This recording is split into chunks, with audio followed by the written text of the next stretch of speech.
Shalom Bapak Ibu yang terkasih dalam nama Tuhan Yesus Kristus. Kembali lagi bersama saya di channel Lihat Official. Kita kembali lagi untuk mereaction video-video TikTok secara random lagi. Dan berhubung ini agak random berarti ada berbeda-beda. Nah, saya mohon kepada semuanya untuk tidak salah paham dengan isi video ini, supaya nanti jangan ada lagi yang berkomentar bahwa saya seolah-olah menjadi seorang provokator karena konten-konten seperti ini. Supaya tidak salah paham, pastikan kalian nonton sampai selesai dan kalian mendengarkan apa yang menjadi tanggapan saya tentang video yang kita tonton bersama-sama. Oke, langsung aja kita ke videonya.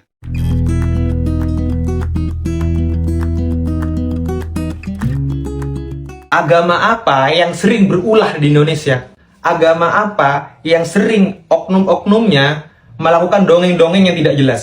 Yang katanya memiliki sikap kemanusiaan tertinggi, yang sering mengolok-olok orang lain, yang sering mengatakan orang lain itu kafir. Agama apa itu? Yang sering minta-minta, ngemis-ngemis untuk pembangunan rumah ibadahnya. Yang sering mengaku-ngaku memiliki tenaga dalam, bisa membangkitkan orang meninggal, bahkan juga bisa melakukan ibadah 1 hari 1 malam tanpa henti. Coba kita sekarang introspeksi diri, agama apa yang demikian?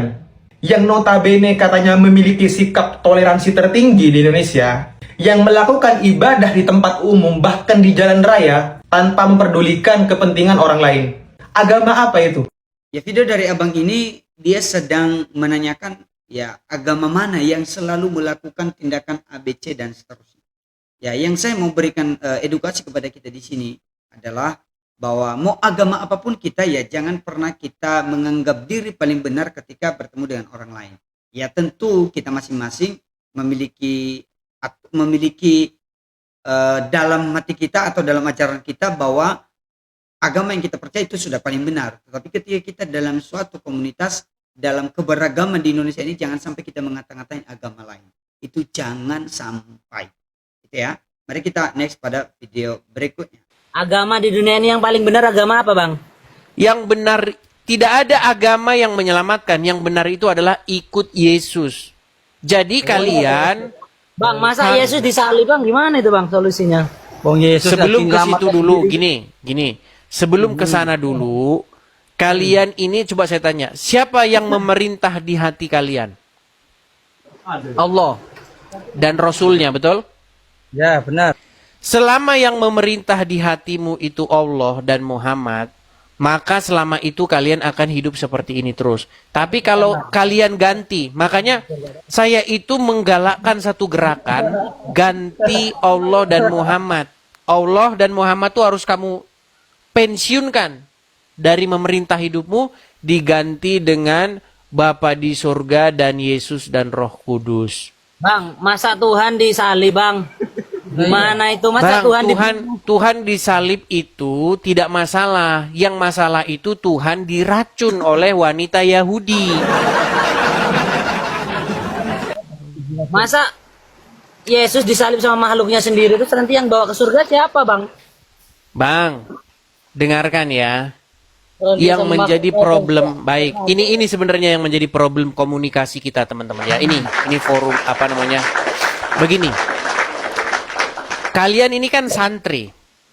Ketika kalian buka Al-Quran atau hadis, ada nggak di dalam bahasa Arab itu huruf ta, kemudian huruf alif, u, kemudian huruf h, kemudian huruf a, kemudian huruf an. Tuhan ada nggak di situ? Nggak ada. Allah. Adanya Allah. Nggak ada Tuhan. Kata Tuhan itu bahasa Arabnya itu adalah Rabb. Ya. Paham? Ya. Nah, Muhammad itu secara kaidah bahasa di Rabb nggak? Ojo bahas yang di kan bahas Yesus mana?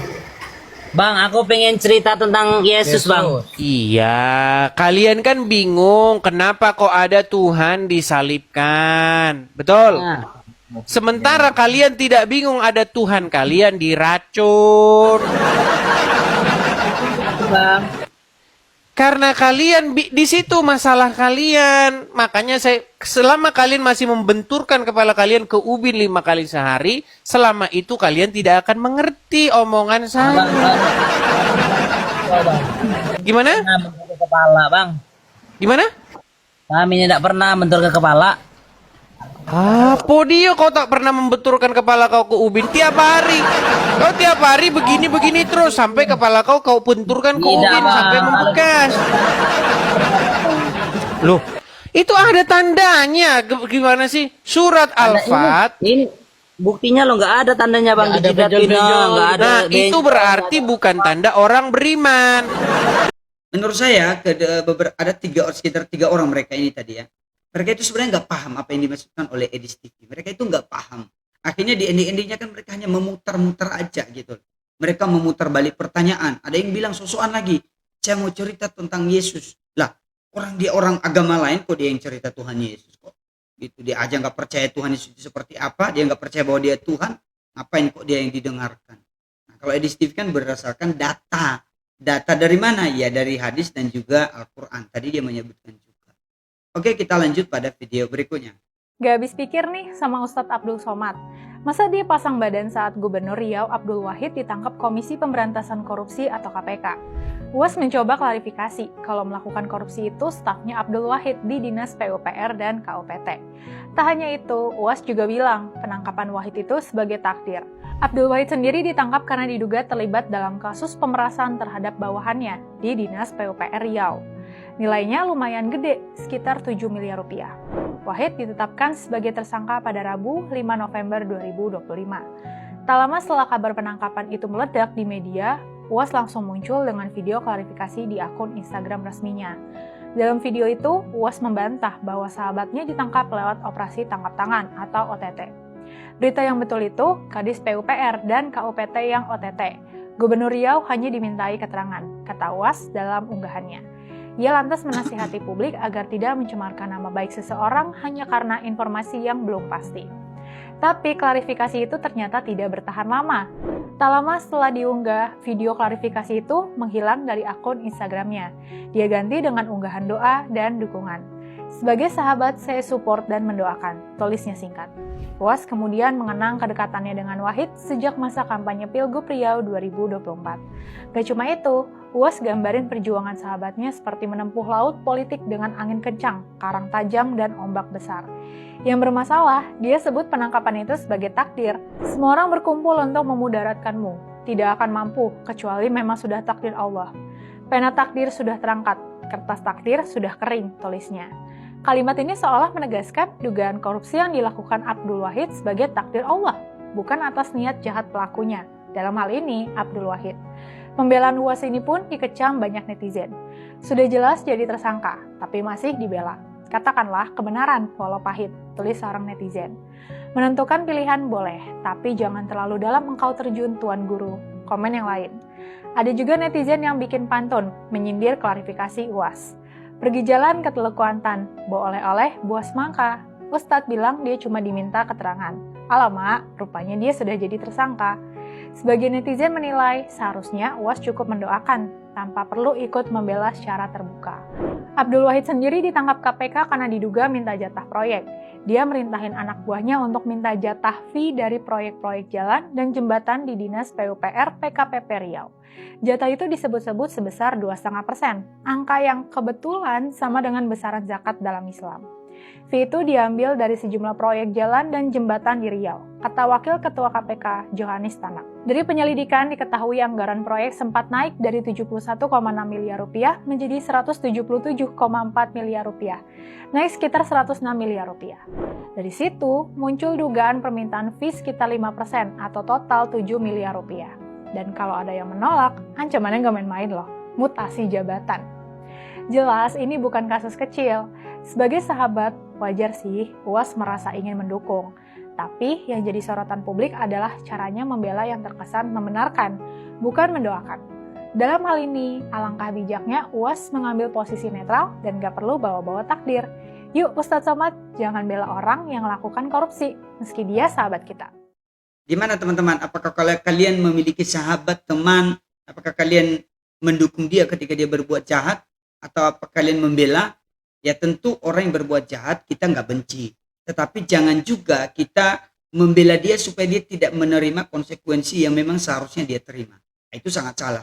Seperti kasus ini, kalau dia korupsi ya udah, Jangan bela dia. Beri dia nasihat di belakang layar, tapi jangan bela supaya dia nggak diberi hukuman. Tetap dia diberi hukuman, harus. Itu juga bahwa kamu mengasihi dia atau memberikan support kepada dia.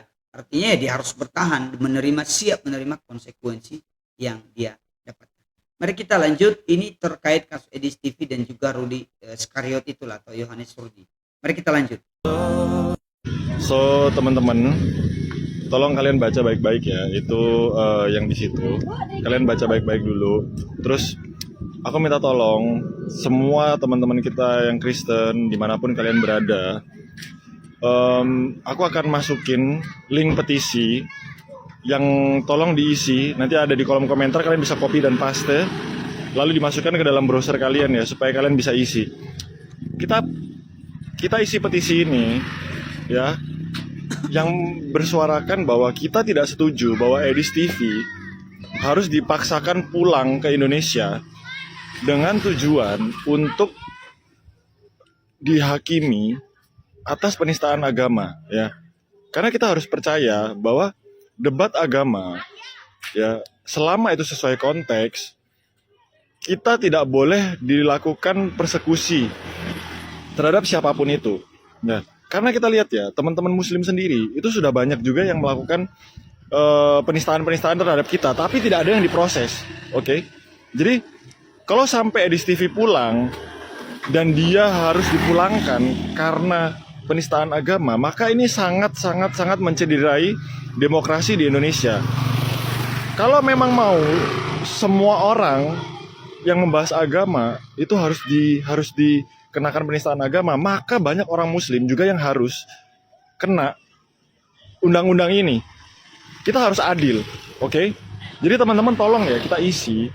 Aku sudah isi ini dan aku udah share di banyak platform, dan sekarang aku akan share di Aku akan share di TikTok, oke?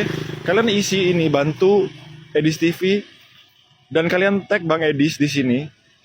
Semoga petisi ini membantu dan banyak didengar. Kalian repost banyak-banyaknya, oke? God bless you. Tangkap dan penjarakan Edis TV. Aku mungkin dibenci ya kalau aku ngomong begini sama teman-teman sesama umat Kristen, tapi aku nggak peduli. Barusan video aku yang Edis TV itu di tag sama orang dan dia bilang penista itu harus dihukum, dan kalau dibiarkan itu nanti akan ada penista-penista lainnya. Ini kalian bisa baca ya, aku tunjukin. Terus terang begini, kalau memang semua orang yang dianggap menista agama itu harus dipenjarakan, maka aku sama sekali nggak keberatan kalau Edis TV dipulangkan ya dan dipenjara. Tapi dengan satu syarat. Semua orang yang menistakan agama, siapapun itu, termasuk Rifa, Donditan, Zuma, ya, dan siapa lagi? Yusuf P. Ya, semua itu harus juga ditangkap. Semua harus ditangkap. Oke? Semua harus ditangkap, nggak apa-apa. Semuanya ditangkap, semuanya dimasukkan ke dalam satu sel yang sama. Jadi semua penista agama itu punya sel yang sama, dalam satu sel semua. Tujuannya apa? Supaya nanti mereka di dalam bisa debat lagi. Gitu loh. Ya, debat tanpa kalian-kalian ini yang goblok-goblok ini. Ya. Nggak perlu ada kamera, nggak perlu ada apa-apa, biar mereka debat sendiri. Asalkan semua ditangkap. Aku setuju kalau Donditan dipulangkan. Tapi BTW teman-teman, banyak banget yang nanyain petisi di videoku yang kemarin, bingung cara ngisinya. Kalian bisa masuk ke profil aku nih ya, lalu klik link di bio, nanti dia akan masuk ke petisinya langsung. Kalian langsung tanda tangan di situ guys. Oke, God bless you.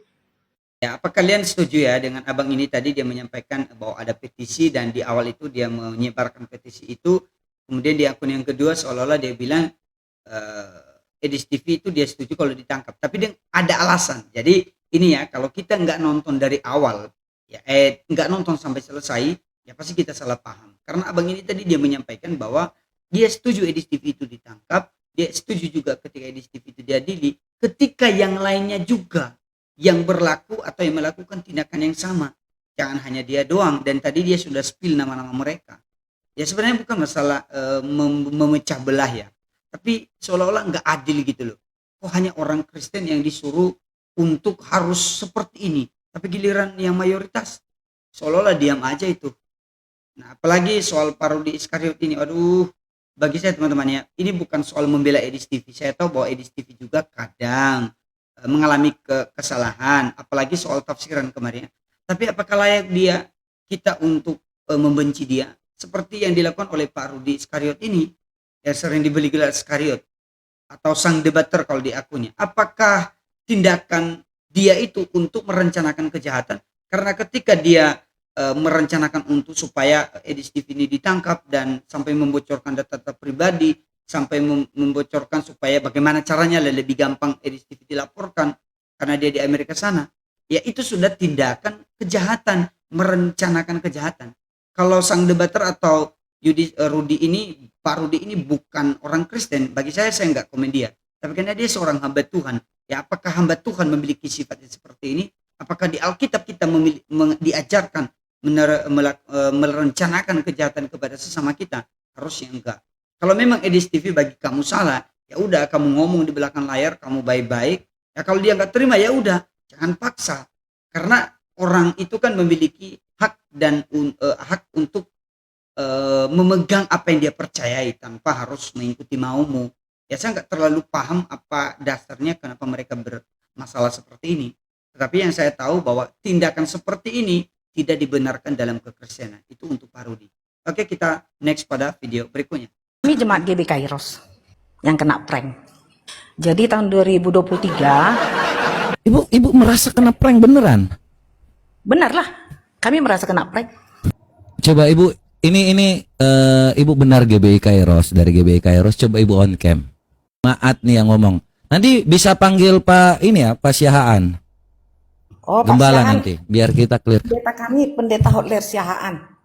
Jadi tahun 2023 itu di tanah yang dibangun gereja GB Kairos itu diserahkanlah surat tanah itu SKGR. Benar Betul. sekali, itu SKGR yang dihadiri oleh dari PGPI, ada di situ Pak Renhat Siahaan, ada di situ Korwilnya GBI, ada di situ dari FKUB, dari RT, RW, tetangga semua gitu. Yang ngomong begini, saya menyerahkan ini tanah ini untuk pembangunan GB Kairos. Setelah 50% gereja GB Kairos selesai, maka diajaklah pendeta rapat.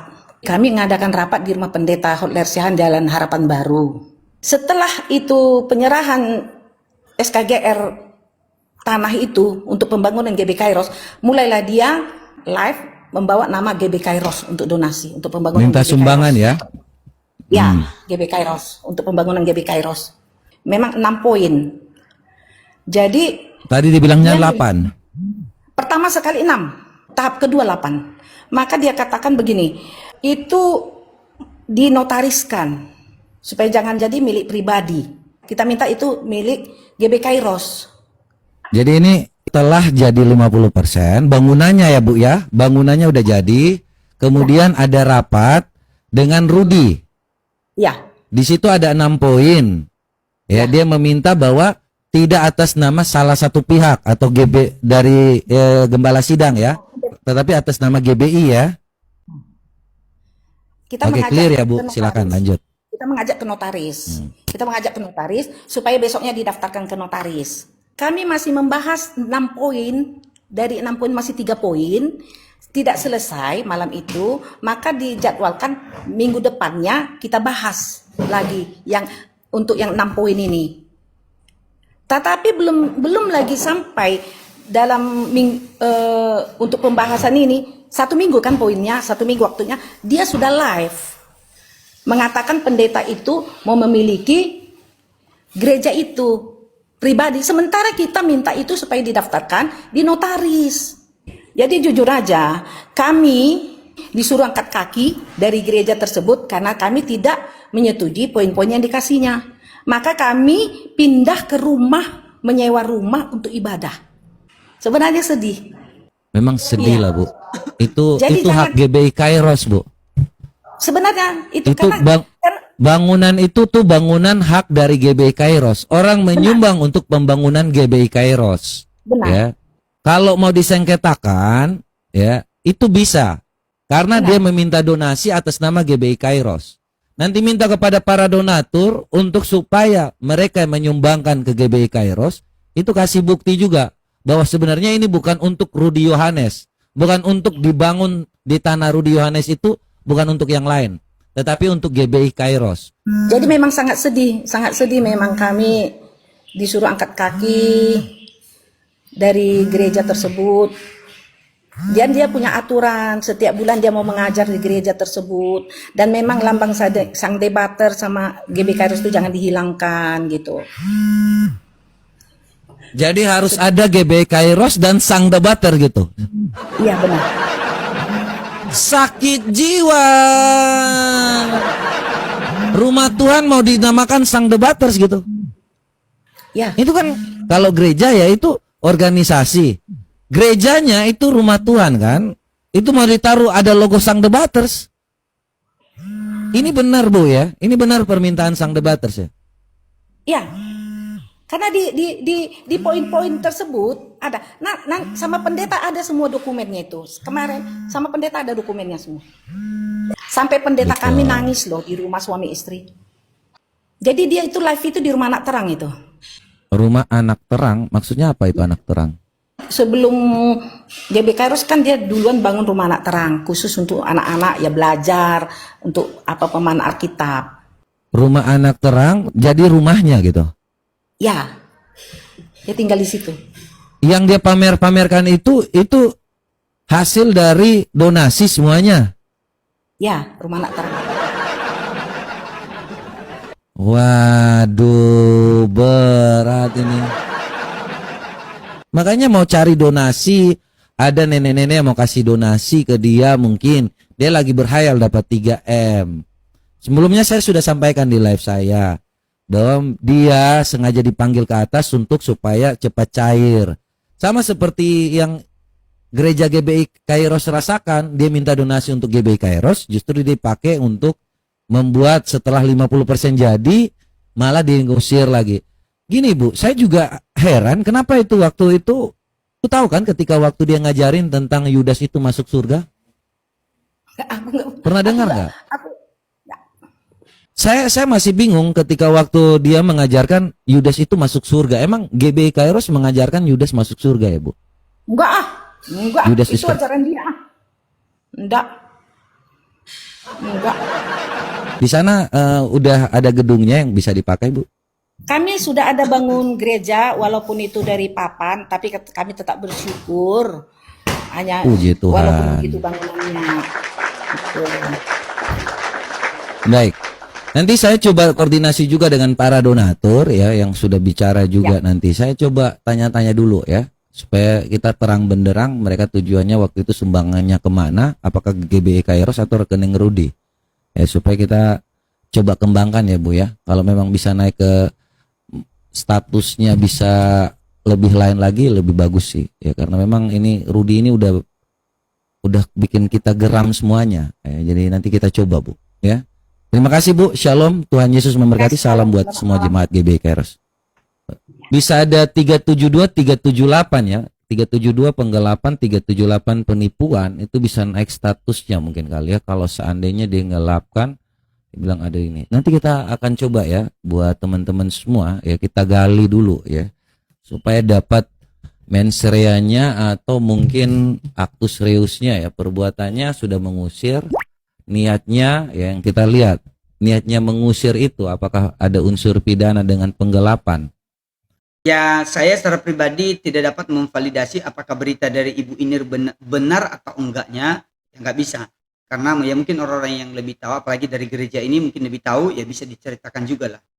Dan ya bagi saya perbuatan dia tadi itu ya Pak Rudi ini udah sangat-sangat jelek menurut saya. Karena dia mengadakan atau merencanakan suatu hal yang tidak benar kepada sesamanya yang seiman. Baik teman-teman, apakah kalian setuju dengan beberapa video-video yang sudah kita reaction atau kalian memberi tanggapan kalian? Silakan komen aja di kolom komentar. Kalau kalian suka dengan video ini atau channel ini atau akun atau konten-konten seperti ini, silakan like videonya, share, dan berikan komentarmu di kolom komentar. Tuhan Yesus memberkati kita semua. Sampai jumpa kembali. Shalom.